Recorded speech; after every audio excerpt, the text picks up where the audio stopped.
I decided at making an attempt to remix Nights Over Egypt by the Jones Girls for a couple of different reasons.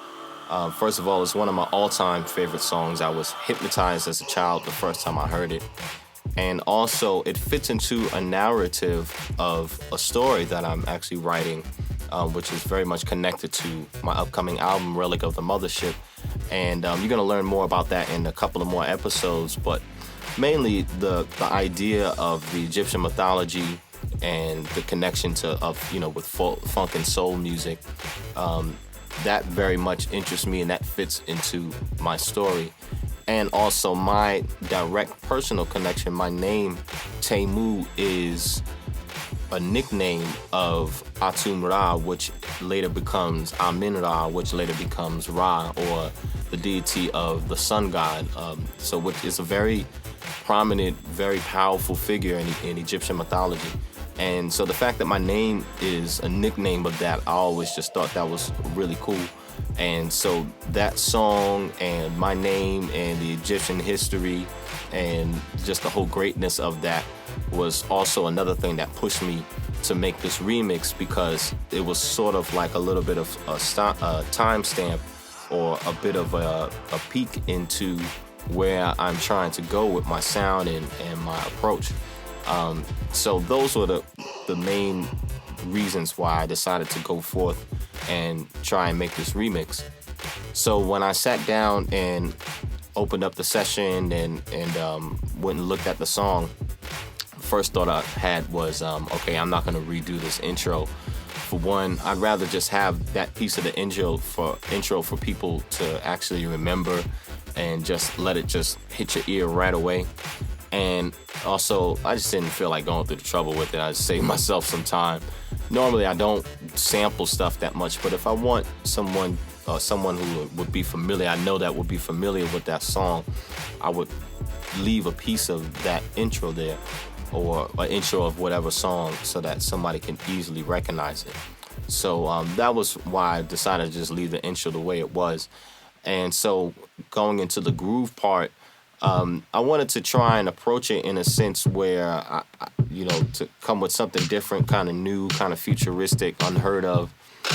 So I decided to go with this galvanized, this chemicalized type feel to it. Use these elements and sounds that really cut through the ear and cut through the mix a lot, so they're very distinct, they're very distinguished. And so that was the main thing that I was trying to do. And in terms of the groove, I wanted to really pull the groove all the way to the point where it was just about to fall apart, so all the way to the point where it just almost sounds like it's not working. So I was just pushing and delaying things way out more than I normally would. But I just continued to do it until I just felt like, okay, now this is the edge of it. This is where it needs to stop. And so that was the kind of approach that I was taking with all the elements.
And the talkbox part, it came pretty much at the last minute of the production.